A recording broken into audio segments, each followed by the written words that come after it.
Jaggampeta MLA Chantibabu YCP కొత్త incharge తోట నరసింహంపై Jaggampeta TDP incharge Jyothula Nehru ఆసక్తికరమైన వ్యాఖ్యలు చేశారు. చంటిబాబు తన ఎమ్మెల్యే టికెట్ కోసం డబ్బుల సంచులతో వివిధ పార్టీల నాయకుల చుట్టూ తిరుగుతున్నారని విమర్శించారు. ఎమ్మెల్యేగా ఉన్న చంటిబాబును సొంత పార్టీనే కాదన్నప్పుడు మిగిలిన పార్టీలు ఎలా చేర్చుకుంటాయని ప్రశ్నించారు. తోట నరసింహం ఇప్పటికైనా స్థిరత్వంతో ఒక్క నియోజకవర్గాన్ని నమ్ముకొని ఈ ప్రాంత ప్రజలకు సేవ చేయాలని అన్నారు. పదవుల కోసం నరసింహం ఎక్కడి నుంచైనా పోటీ చేస్తారని జ్యోతుల నెహ్రూ ఆరోపించారు.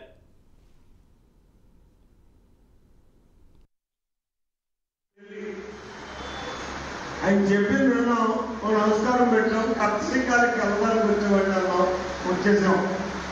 అలా కాకుండా ఇక్కడ జరిగింది ఏం లేదు. బయటకు వచ్చి రకరకాలుగా చెప్పుకోవచ్చు. నేను చెప్పచ్చు, ఇంకోటి చెప్పచ్చు. 40 నిమిషాలు మాట్లాడి నా దగ్గర డబ్బు ఉంది. ఇక్కడ తెలుగుదేశం జనసేన దెబ్బలాడుకుంటున్నాయి. ఆ ఇళ్లలో ఎవరికి టికెట్ ఇచ్చినా కలిసి పనిచేయరు. ఆ టికెట్ నాకు ఇచ్చేయండి, వాళ్ళు ఇద్దరు కలిసి నేను వెనకాల వచ్చేస్తాను. దేనికి వచ్చేస్తామండి అంటే డబ్బుకి వచ్చేస్తామా?